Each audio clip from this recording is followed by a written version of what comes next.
오늘 설교 말씀의 제목은 잘할 수 있을까? 우리 사무엘상 10장 말씀 같이 한번 보도록 하겠습니다. 이스라엘 백성들이 이 사무엘 선지자를 계속해서 끊임없이 부담을 주고 이제 압박을 합니다. 그 압박의 내용은 무엇이냐면 왕을 세워달라. 왕을 세워달라. 우리 지난 시간까지 말씀을 한번 기억해 보면 하나님은 사울을 사무엘 앞에 서게 하셨고 1대1 만남 속에서 하나님은 성령을 부어주시고 기름을 부어주셨습니다. 그리고 하나님은 이 사울을 왕으로 점지하셨어요. 그런데 이것은 어디까지나 개인적인 사건이었습니다. 아무도 이스라엘 백성들이 사울이 왕이 되었는지 공식적으로 모르는 상태예요. 그러니까 계속해서 사무엘 선지자를 압박합니다. 우리가 왕을 세워달라고 말한 지가 언제인데 아직도 왕을 세워주지 않습니까? 왕을 세워달라고 하는 이 독촉이 나옵니다. 그래서 이 부담감에 못 이겨서, 그리고 이때면 되겠다 싶어서 사무엘 선지자가 이스라엘 백성들을 미스바로 다 모이게 합니다. 자, 사무엘상 10장 19절을 봅시다. 너희는 너희를 모든 재난과 고통 중에서 친히 구원하여 내신 너희의 하나님을 오늘 버리고 이르기를 우리 위에 왕을 세우라 하는도다. 그런즉 이제 너희의 지파대로 1000명씩 여호와 앞에 나오라 하고. 자, 여기 말씀에 보면 사무엘이 굉장히 마음이 안 좋다라고 하는 게 나와 있죠. 그냥 왕을 어떻게 세울까요? 왕을 이렇게 세웁시다가 아니라 오늘 대놓고 뭐라고 말하냐면 하나님을 버리면서까지 너희는 계속해서 왕을 세우라라고 나를 독촉하고 있고 압박하고 있습니다. 그 동기와 취지가 좋지 않다라는 겁니다. 정확하게 말하면 하나님께서 지금까지 그렇게 구원하셨고 그렇게 우리를 보호하셨고 그렇게 우리를 사랑하셨음에도 불구하고 무엇이 부족해서 하나님을 버려가면서까지 나를 압박하면서까지 왕을 세워달라고 요구하느냐. 그래 너희의 원대로 오늘 왕을 세우자. 그것이 오늘 미스바에 모인 이제 목적이었습니다. 자, 그리고 구약시대 때는 이 제비뽑기를 통해서 이제 하나님의 뜻을 추려 나갔어요. 이스라엘의 모든 12지파를 다 모으고 어떤 지파가 뽑혔습니까? 베냐민 지파가 뽑혔어요. 그 베냐민 지파 안에서도 여러 가문들이 있지 않습니까? 이 사울의 아버지 기스의 가문이 뽑혔습니다. 그리고 여러 아들이 있으면 그 중에서 사울이 마지막으로 점지가 되었습니다. 그래서 10장 21절에 보면 그 내용이 나와 있는데 베냐민 지파를 그들의 가족별로 가까이 오게 하였더니 마드리의 가족이 뽑혔고 그 중에서 기스의 아들 사울이 뽑혔으나 그를 찾아도 찾지 못한지라. 뽑는 데까지는, 그 사람을 추리는 데까지는 아무런 문제가 없었는데 하나님은 사울을 점지하셨잖아요. 뽑았잖아요. 그런데 막상 사울이 눈에 보이지가 않았습니다. 여기서부터 이제 좀 문제가 이제 생겼습니다. 가만히 보니까 사울이 안 온 게 아니에요. 어디 숨어버렸어요. 성경에는 뭐라고 나와 있냐면 짐 보따리들 사이에 숨었다. 사무엘상 10장 22절을 봅시다. 그러므로 그들이 또 여호와께 묻되 그 사람이 여기 왔나이까? 여호와께서 대답하시되 그가 짐 보따리들 사이에 숨었느니라 하셨더라. 이 짐 보따리는 쉽게 말하면 마차, 이 어떤 여행용 짐을 보관하는 수레 있죠. 그 짐 보따리라 이야기를 하는데 거기에 숨은 거예요. 그럼 왜 숨었을까요? 두려우니까요. 여러분 성경에 보면 창세기에 아담과 하와가 죄를 범합니다. 그리고 하나님이 아담을 찾으세요. 아담아 아담아 어디에 있느냐. 그때 아담이 이렇게 이야기합니다. 내가 두려워하여 숨었나이다. 똑같아요. 사울도 숨었어요. 왜 숨었을까요? 두려움 때문에 숨은 겁니다. 그러면 그의 마음에 어떤 두려움이 있었을까요? 오늘 설교 말씀의 제목처럼 내가 잘할 수 있을까? 내가 잘 감당할 수 있을까? 이런 두려운 마음이 이 사울의 마음을 사로잡았어요. 그래서 숨어버렸어요. 하나님이 나를 부르셨다라는 것은 머리로는 알겠는데 막상 사람 앞에 서려고 하니 잘 할 수 있을까? 감당할 수 있을까? 이 두려운 마음이 사울을 덮쳤거든요. 그리고 숨어버렸습니다. 그러면 여기서 우리는 한 가지 의문점이 있어요. 불과 지난 시간까지만 해도 이 실제로 우리가 지난 시간 설교 말씀이 일주일 전이잖아요.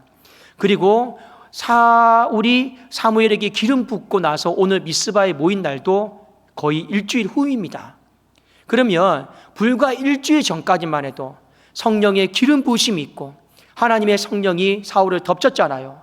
그리고 하나님이 의욕을 줬고 강하고 담대하라 하고 징조까지 다 보여주면서 사울은 확신 가운데 돌아갔단 말입니다. 그런데 일주일이 딱 지났는데 정반대의 상황이 벌어져요. 저 사람이 정말 성령 받은 사람인지, 저 사람이 마음이 정말 강하고 담대한 사람인지 이런 모습은 온데간데 없고 그저 마차 뒤에 숨어버린 그런 모습을 보게 됩니다. 여러분, 문제가 무엇일까요? 문제가 무엇일까요? 여기서 우리는 한 가지 중요한 진리를 깨닫게 됩니다. 성령 충만함이다라고 하는 것, 성령 충만함을 받는 건 여러분 매일매일 받으셔야 되는 거예요. 내가 어제의 성령 충만을 가지고 오늘 살아가시면 안 됩니다. 여러분, 우리가 주기도문에서 하나님 앞에 이렇게 기도하죠. 일용할 양식을 날마다 달라고, 필요한 양식을 날마다 달라고 하나님 앞에 기도하는 것처럼 이 성령 충만이다라고 하는 것도 마찬가지입니다. 일주일 전에 받은 성령 충만이 오늘까지 이어지는 게 아니에요. 날마다 일용할 양식을 구하는 것처럼 하나님 앞에 성령 충만을 구하셔야 되는 거예요. 저도 하나님 앞에 성령 충만을 매일매일 구합니다. 언제 구하셨습니까? 언제 구하는 것이 가장 좋을까요? 제가 하루에 일어나는 시간, 새벽 기도 가려고 일어나는 그 시간, 그때 몸도 상당히 피곤하거든요. 정신도 많이 깨어있지 않거든요. 그러면 저 문을 열고 나서기가 때로는 발걸음을 떼기가 어려울 때가 있습니다. 그래서 항상 제일 먼저 일어났을 때 속으로라도 하나님 앞에 기도합니다. 하나님, 성령 충만하게 하여 주시옵소서. 그러면 그 발걸음이, 새벽 예배에 나가는 발걸음이 가벼워요. 그렇지 않고 내 힘과 능력으로 나가려고 하면 바로 집이 여기 지금 거리인데 1분도 안 되는 거리인데 이 교회까지 오는데 너무 힘들어요. 제가 그걸 매 순간마다 느낍니다. 그래도 하나님 앞에 성령 충만을 구해요. 성령 충만을 매 순간 구하지 않으면 내 용기와 확신과 담대함이 자꾸만 두려운 마음으로, 숨어버리고 싶은 마음으로 바뀌게 되는 거예요. 그래도 여러분, 사울에게 있어서 중요한 게 무엇입니까? 왜 숨었을까요? 내가 잘할 수 있을까? 이런 마음은 불필요한 건데, 충분히 잘할 수 있는데 왜 그 마음에 이런 불필요한 염려가 생겼을까요? 계속 성령 충만을 구하지 않았기 때문입니다. 그래서 사무엘상 10장 23절 24절에 보면 사람들이 그 사람을, 사울을 데리고 와요. 숨어있는 사울을 데리고 옵니다. 제가 한번 읽어드릴게요. 23절 24절입니다. 그들이 달려가서 거기서 그를 데려오매 그가 백성 중에 서니 다른 사람보다 어깨에 이만큼 컸더라. 사무엘이 모든 백성에게 이르되 너희는 여호와께서 택하신 자를 보느냐?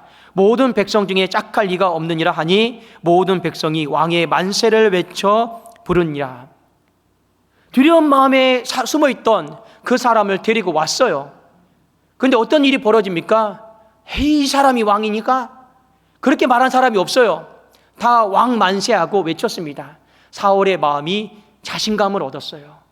여러분, 여기서 하나님이 도와주고 계시잖아요. 어떻게든지 사울을요 왕으로 잘 섬길 수 있도록 하나님이 도와주고 계시는 모습을 여러분들이 볼 수 있어야 됩니다. 이 돕는 모습 가운데 사울이 깨달아야 되는 게 있어요. 무엇을 깨달아야 합니까? 내가 불필요한 염려했구나. 내가 불필요한 걱정 가운데 사로잡혔구나. 그러면 그 불필요한 염려와 그 불필요한 걱정은 어디에서 생긴 겁니까? 성령 충만하지 않아서 생긴 것이구나. 이게 영적으로 껴있는 사람은 여기까지 깨닫게 되어 있습니다. 그래서 정말 내가 잘할 수 있을까? 내가 잘할 수 있을까?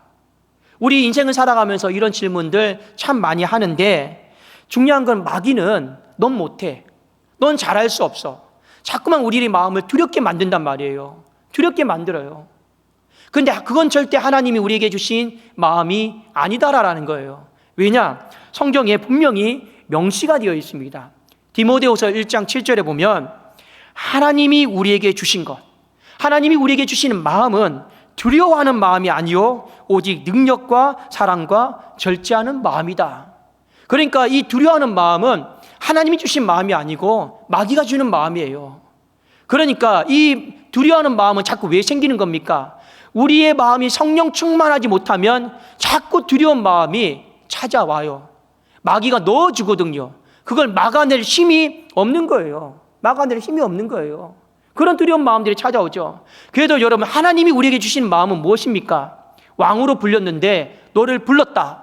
근데 너는 왕감이 아니야. 왕으로 나를 불러놓고 너는 왕의 역할을 수행할 수 없어. 절대로 하나님은 그런 분이 아니십니다. 왕으로 불렀으면 어떻게 합니까? 내가 너에게 주는 것은 능력이다. 근데 이 능력은요, 우는 아이에게 젖준다고 우리가 하나님 앞에 구해야 되는 거예요. 성령 충만한 마음으로 하나님께 내게 주시고자 하는 것이 능력인데 내가 그 능력을 덧입기를 원하고 받기를 원합니다. 그걸 매일매일 하나님 앞에 구해야 되는 것이죠. 그러면 우리가 두려움 때문에 숨을 일은 없습니다. 그렇지 않으면 자꾸만 우리는 부르심을 받아도 확신하고 나아가도 또 두려운 마음 때문에 세상 어디 한복판에 숨어버리는 인생으로 살아갈 수밖에 없는 거죠. 그럼에도 불구하고 하나님은 어떻게 하십니까? 그 두려운 마음을 갖지 않도록 계속 도와주시는 거예요. 오늘 이 마음을 하나님 보셔야 됩니다. 하나님의 마음을요. 자, 그런데 또 한 가지 하나님이 한 번 더 격려하십니다. 또 격려하세요. 자, 우리 한번 사무엘상 10장 26절인데 같이 한번 읽어봅시다. 이 중요한 말씀입니다. 시작. 사울도 기브와 자기 집으로 갈 때 마음이 하나님께 감동된 유력한 자들과 함께 갔느니라. 이제 미스바 모임이 다 패했습니다. 돌아가는데 사울도 자기 집으로 돌아가려고 아직 왕궁이 지어지지 않았으니까. 그런데 어떤 일이 벌어졌습니까? 어떤 사람들이 자원해서 자발적인 마음으로 우리가 당신을 호위하겠습니다. 경호원이 되겠습니다. 당신 목숨은 개인 목숨이 아닙니다. 그래서 자발적인 마음으로 사울의 옆에 사람이 붙게 되었어요. 사울이 얼마나 많이 힘이 되었을까요? 왕 만세도 힘이 되었는데 집으로 돌아가는 그 길을 쓸쓸하게 혼자 가지 않도록 우리가 평생 함께 하겠습니다. 돕겠습니다라고 말하는 그 사람들이 있으니까 든든하죠. 그런데 성경은 이렇게 기록하고 있습니다. 그 돕겠다라고 하는 사람을 성경은 뭐라고 표현하고 있냐면 마음이 하나님께 감동된 유력한 자들과 함께 갔느니라. 여러분, 이거 빼버리고요, 이렇게 표현해도 돼요. 집으로 돌아가려고 했을 때 이스라엘 백성들이 사울과 함께 붙어서 경호하고 호위했더라. 이래도 여러분, 사울은 힘이 납니다. 이래도 여러분, 문맥상 어색한 것이 없어요. 근데 성경은 구태여 뭐라고 이야기하고 있습니까? 마음이 하나님께로부터 감동된 그 사람들이 사울과 함께 갔다라고 나와 있어요. 이건 어떤 의미일까요? 지금 사울이 지금 계속해서 힘을 얻고 있잖아요. 격려를 받고 있잖아요. 그 격려, 힘의 근원이 무엇이냐라는 거예요. 눈에 보이는 사람이 아니다라는 겁니다. 사람들이 나에게 왕만세하는 아우성이 아니다라는 거예요. 진짜 이 두려움을 제거해주는 힘은 무엇이냐? 사울에게 하나님이 이야기하고 있죠. 바로 하나님께 마음이 붙잡힌 바 되는 것, 하나님께 마음이 감동이 되는 것, 하나님 앞에 성령의 충만함을 받으면 그것이 그 어떤 응원보다, 그 어떤 격려보다 네 인생의 힘이 될 것이다, 능력이 될 것이다 라고 하는 걸 하나님은 사울에게 가르쳐주고 싶었던 거예요. 지금 사울이 이 부분을 살아가면서 놓치지를 않기를 원하십니다. 지금 놓쳐버렸잖아요. 일주일 전에 성령 충만 가지고 매일매일 구해야 되는데 그렇게 살아가지 못한 인생을 향해 하나님이 연약함을 일깨워주고 다시 한번 바르게 지도해 주는 것입니다. 사랑하는 여러분, 나는 잘할 수 있을까? 하나님 앞에 물어본다라면 하나님은 분명히 말씀하실 겁니다. 그래, 너는 잘할 수 있어. 나는 잘할 수 있을까? 마귀에게 물어본다면 마귀는 분명히 대답할 겁니다. 너는 절대 못해. 왜요? 마귀는 두려운 마음을 심어주고 하나님은 능력을 심어주기 때문에 그렇습니다. 사울의 고민이었어요. 진짜 나 잘할 수 있을까? 잘 감당할 수 있을까? 업무 인수인계를 해주는 사람도 없잖아요. 지금 첫 초대 왕인데요. 그런데 하나님이 도와주고 계시고 하나님이 사울에게 하신 말씀을 기억하십시오. 매일매일 성령 충만하다라면, 매일매일 하나님의 영에 붙들림 바 되어 있다라면 너는 충분히 잘할 수 있어. 그것이 바로 하나님의 위로였고 말씀이고 우리가 그것을 주목하고 바라보면서 살아야 된다는 거죠. 자, 그런데 오늘 말씀에 보면 씁쓸한 구절이 한 구절이 있습니다. 자, 마지막 27절에 이런 구절이 있어요. 자, 같이 한번 읽어보겠습니다. 시작. 어떤 불량배는 이르되 이 사람이 어떻게 우리를 구원하겠느냐 하고 멸시하며 예물을 바치지 아니하였으나 그는 잠잠하였더라. 여기 보면 어떤 불량배가 나와요. 분위기는 다 좋은데 어떤 한 부류 불량배가 나옵니다. 자, 이 불량배의 뜻은 우리가 흔히 보편적으로 알고 있는 깡패, 건들건들한 사람, 이런 사람을 이야기하는 것은 아니고 이것이 히브리 단어 뜻으로 무익함, 파멸이다라고 하는 뜻을 갖고 있고 성경에 보면 왕국을 손상시키는 사람, 그런 뜻을 가진 사람을 불량배다라고 의미를 쓰고 있습니다. 자, 그러면 이 불량배는 누구일까요? 이 불량배는 누구일까요? 우리가 그냥 합리적으로 추론해 보건대 지금 이 미스바 모임에 이스라엘의 12지파가 다 모였습니다. 그런데 이런 말을 할 수 있는 사람들은 누구일까요? 추측건대 에브라임 지파 아니면 유다 지파입니다. 왜요? 그들이 그때 당시에 가장 수가 많았기 때문에 그래요. 자, 오늘 여기 말투를 보세요. 이 말투가 뭡니까? 이 사람이 어떻게 우리를 구원하겠느냐? 이거 히브리 원어로 보면 이런 말입니다. 이렇게 미약한 사람이 어떻게 우리를 블레셋으로부터 건져낼 수 있겠느냐? 이렇게 미약한 사람이 어떻게 이스라엘을 감히 부흥시킬 수 있겠느냐? 지금 숫자를 따지고 있어요. 오늘 나왔잖아. 이 사람이 바로 미약한 사람, 이 머릿속에 이제 수가 있습니다. 그러면 이 수에 대해서 말할 수 있는 사람은 두 지파밖에 없어요. 나머지 지파들은 다 약했거든요. 에브라임 지파 아니면 유다 지파 중에 분명히 어떤 사람들이 하나님의 인도하심과 부르심을 받아들이지 않고 수로 끝까지 밀어붙였던 사람들이 있었던 것 같습니다. 자, 그 사람들을 불량배라고 합니다. 질문의 요지는 방금 말씀드린 것처럼 숫자적으로 미약한 저 사람이 어떻게 강대한 나라부터 건지겠으며 숫자적으로 미약한 사람이 어떻게 우리나라를 무슨 수로 부흥시킬 수 있을까? 바로 그 요지였습니다. 이 말을 듣고 사울은 불쾌했지만 잠잠했습니다 하고 오늘 말씀이 마칩니다. 여러분, 불량배가 바라보는 사울의 모습은 그거예요. 잘할 수 있을까? 잘할 수 있을까? 그런데 잘 못할 것 같아요. 왜요? 숫자가 너무 적으니까. 좀 더 잘할 수 있는 우리를 좀 왕으로 피택해 주지. 숫자가 많으니까. 그런데 이 사무엘 상하를 기록했던 저자는 구원하고 부흥시킬 수 있는 건 수의 많고 적음에 달려있다라고 이야기하지 않습니다. 뭐라고 이야기하고 있느냐? 자, 사무엘상 14장 6절 한번 보실까요? 우리 같이 한번 읽어보겠습니다. 자, 이 말은 누가 했냐면 사울의 아들 요나단이 한 거예요. 뒤에 가보면 사울은 신앙이 그지 같아요. 근데 그 아들은 잘 뒀어요. 그 아들의 신앙은 굉장히 믿음적입니다. 요나단이 뭐라고 이야기하는지를 우리 한번 14장 6절 같이 읽겠습니다. 시작. 요나단이 자기의 무기를 든 소년에게 이르되 우리가 이 할례 받지 않은 자들에게로 건너가자. 여호와께서 우리를 위하여 일하실까 하노라. 여호와의 구원은 사람이 많고 적음에 달리지 아니하였느니라. 이게 성경의 관점입니다. 수가 많으냐 적으냐, 그것에 따라서 하나님의 구원의 역사가 일어나느냐 안 일어나느냐 아니다라는 거예요. 아들은 진짜 잘 뒀어요. 믿음의 고백 속에서 블레셋과 싸워서 승리해서 돌아옵니다. 그리고 사무엘을 기록했던 이 저자는 또 이렇게 이야기하고 있습니다. 22장 17절 18절입니다. 제가 한번 읽어드릴게요. 그가 위에서 손을 내미사 나를 붙드시며 많은 물에서 나를 건져내셨도다. 나를 강한 원수와 미워하는 자에게서 건지셨으며 그들은 나보다 강했기 때문이로다. 나보다 엄청나게 강한 사람, 내가 무슨 능력으로 당해냅니까? 무슨 죄가 늘어요? 그런데 건짐을 받아요. 나와 있잖아요. 강한 원수에게도 미워하는 자에게도 건짐을 받는데 보통 강한 원수가 아닙니다. 나보다 엄청나게 더 강한 원수예요. 물리적으로. 그런데 건짐을 받습니다. 왜요?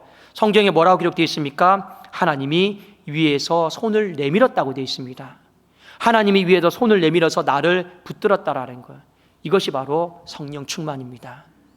성령 충만의 모습이 바로 위에서 덮치는 거잖아요. 쉽게 설명을 드리는 거예요. 하나님이 위에서 손을 내밀어서 나를 붙드심이 바로 내가 구원받는 것이고 내 인생이 살아갈 수 있는 근거입니다. 성경은 오늘 이 부분에 대해서 이렇게 이야기하고 있습니다. 그러하기에 여러분, 우리가 누군가를 바라보면서 불량배의 마음을 가지시면 안 돼요. 외적인 것만 바라보면서, 수만 바라보면서, 저 수를 바라보니까 못할 거다, 수가 많으니까 잘할 거다. 여러분, 그렇게 따지면요, 나이 많은 사람은 아무것도 못해요. 우리가 나이가 많은 수는요, 부정적으로 보잖아요. 또 여러분, 나이가 어린 수도 미약하게 보잖아요. 아무것도 못한다고 생각해요. 실제로 그럴까요? 여러분, 사복음서에 보면 정말로 먹을 것이 없을 때, 아무것도 그 먹는 문제를 해결하지 못했을 때 누가 여러분 도시락을 갖고 왔습니까? 그 어린아이가 도시락을 갖고 와서 그 여러분 수천 명을 먹인 사건이 벌어졌지 않습니까? 예수님이 해결한 건 맞지만 실질적으로 그 아이 때문에 그 문제가 해결이 된 거예요. 어른이 해결한 게 아니에요. 누가 해결했습니까? 미약하다라고 생각한 그 아이가 해결한 거예요. 그러니 지금 이 불량배의 마음은 무엇입니까? 잘하기를 바라는 마음을 갖는데 잘하지 못할 것 같아. 왜? 수가 적으니까. 그러면 여러분, 그 사람이 잘하는 방법은 무엇이냐? 사무엘을 기록했던 저자가 한결같이 말하는 게 있죠. 바로 하나님이 위에서 손을 내밀으셔서 그 사람을 붙잡아 주는 거예요. 성령 충만에 대해서 이야기를 하고 있습니다. 사랑하는 여러분, 우리가 인생을 살아가면서 두 가지 질문을 합니다. 답은 하나입니다. 첫 번째 질문, 나는 잘할 수 있을까? 나는 잘할 수 있을까? 이 질문은 어디를 가든지 해야 됩니다. 그리고 우리가 공동체 속에서 관계를 맺고 살아간다면 반드시 이 질문도 속으로 하게 되어 있습니다. 과연 저 사람은 잘할 수 있을까? 과연 저 사람은 잘할 수 있을까? 근데 이 두 가지 질문 앞에 답은 하나예요. 잘하려면 어떻게 해야 됩니까? 성령 충만하십시오. 잘하려면 하나님의 영에 붙들림 바 되는 사람으로 살아가시라는 거예요. 그러면 잘할 수 있다라는 거예요. 자, 조금 더 구체적으로 우리가 말씀을 좀 적용해 보았으면 좋겠습니다. 먼저 내가 잘할 수 있을까? 이 부분입니다. 여러분, 우리가 매일매일 성령으로 충만하지 않으면 사람은 어떻게 되느냐? 두려운 마음과 부정적인 생각에 사로잡히게 됩니다. 예를 들어서 여러분, 청년들이 있어요. 남녀가 교제를 하다가 갑자기 어떤 한 사람이 우리 한 일주일만 좀 연락하지 말고 좀 서로 지냅시다 했어요. 일주일 동안 내가 뭔가 하나님 앞에 집중해야 될 것이 있어서. 이런 여러분 그 제안을 받았다고 생각해 봅시다. 그럼 상대방은 뭐라 생각하는지 아십니까? 이미 부정적이에요. 헤어지려고 하나? 나 떠나려고 하나? 나 떠나려고 기도하나? 이미 우리는요, 어떤 소식을 들었을 때 안 좋은 쪽으로 생각하는 게 이미 굳어져 있어요. 그러니까 성령 충만을 하지 않으면 자꾸 두려운 마음은 막아낼 수가 없습니다. 이 육신의 굳은 마음 속에서 안 좋은 마음들이 자꾸만 들어오는 거죠. 성령 충만하지 않으면 하늘 시선을 갖는 게 아니고 자꾸만 땅의 시선을 갖게 돼요. 땅의 시선을 갖게 되면 자연스럽게 내 능력, 내 한계만 바라보는 거죠. 내 수를 바라보는 거죠. 그럼 답이 나오지 않습니다. 안 될 거다. 나는 잘 못할 것 같다. 인생이 그렇지 않습니까? 여러분, 땅의 시선만 바라보는 사람의 특징이 뭔지 아십니까? 사람들이 야, 너 잘한다 잘한다, 환경이 야, 너 이게 잘한다 잘한다 하면 힘내지만 사람들이 좀 불편한 소리하고 좀 안 좋은 소리 하면 금방 풀이 죽어버려요. 이 땅의 시선을 갖는 사람들의 특징입니다. 그러나 하늘 시선을 갖는 사람의 특징은 뭡니까? 사람이 나를 향해 왕만세하지 않더라도, 내 옆에 호위병이 붙지 않는다 할지라도 그저 하나님의 그 부르심 하나 바라보면서 힘을 내는 거예요. 그게 성령 충만한 사람의 모습인데, 성령 충만하지 않으면 자꾸만 여러분 왕만세 해줘야 돼요. 성령 충만하지 않으면 자꾸 내 옆에 사람들이 있어야 돼요. 그래야지 안심이 되고 두렵지 않아요. 하나님은 물론 우리를 돕지만 우리가 평생을 그렇게 어린아이 같은 믿음으로 살기를 원치 않습니다. 여러분, 무엇을 바라봐야 될까요? 무엇을 구해야 됩니까? 정말 잘하기를 원하신다면 매일매일 하나님 앞에 성령 충만을 구할 수 있기를 주님의 이름으로 축원합니다. 그러면 잘할 수 있습니다. 두 번째, 저 사람이 과연 잘할 수 있을까?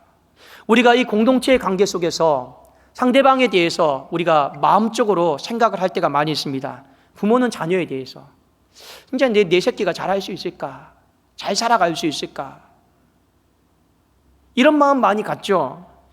또 여러분, 관리자는, 회사를 관리하고 있는 사람은 직원을 딱 뽑아놓고 야, 저 직원이 잘할 수 있을까? 이런 마음 갖는 것도 사실이고, 여러분, 우리가 대통령을 선출하고 나서도 국민들이 갖는 마음도 똑같아요. 잘할 수 있을까? 잘할 수 있을까? 이 질문은 이 공동체의 관계 속에 있으면 한 번쯤은 다 하게 되어 있습니다. 여러분들도 한번 생각해 보세요.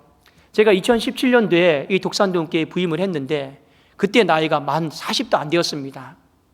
그때 만 나이가 40도 안 되었어요. 그리고 체구도 왜소해요. 그때 여러분들이 저에 대해서 가졌던 마음, 솔직히 정직하게 잘할 수 있을까? 이 험난한 시간들을 잘 헤쳐나갈 수 있을까? 예, 아멘 해주셔서 감사한데, 그런데 그런 마음이 아니었어요. 여러분, 양심에 손을 얹고 생각해 보세요. 나이도 너무 젊고 체구도 왜소하고 이 어려운 기회를 잘 감당할 수 있을까? 여러분들, 이런 마음을 많이 갖지 않았어요.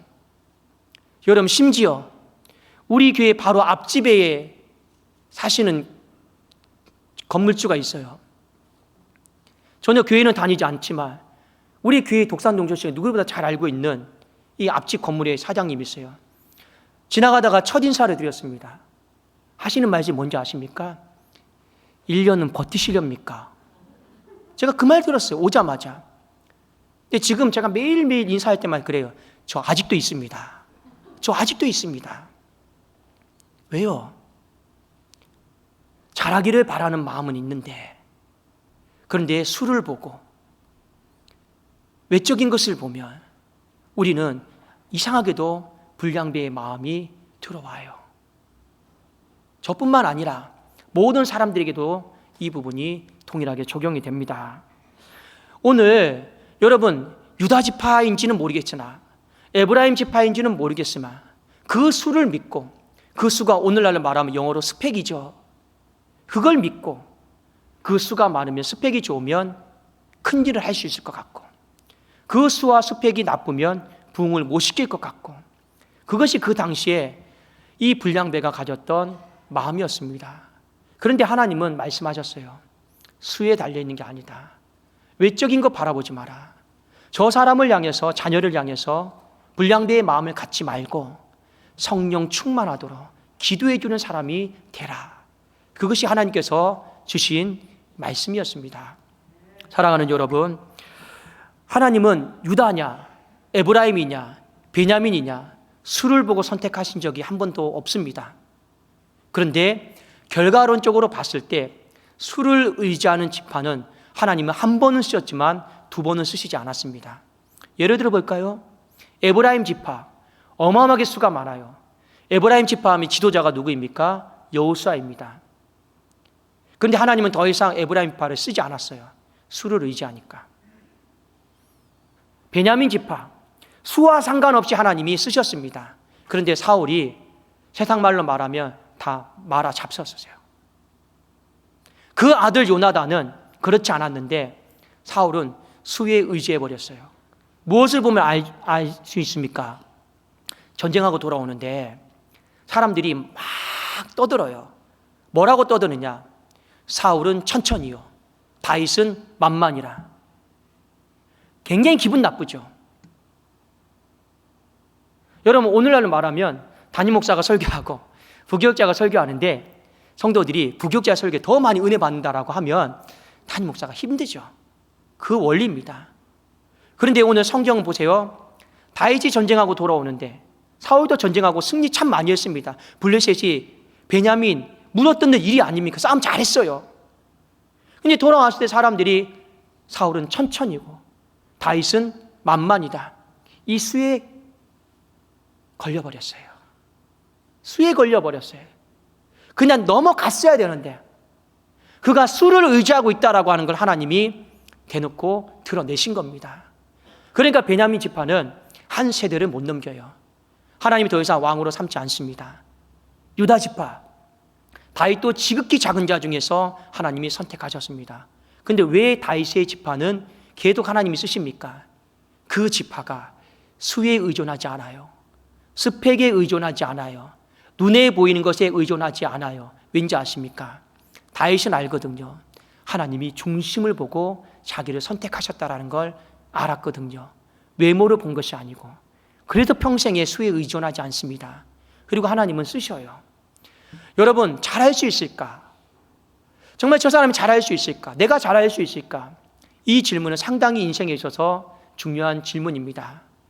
정말 여러분의 인생이 개인적으로 잘하기를 원한다면 성령 충만하십시오. 누군가가 잘하기를 원한다면 잘할 수 있도록 돕는 자로 살아가십시오.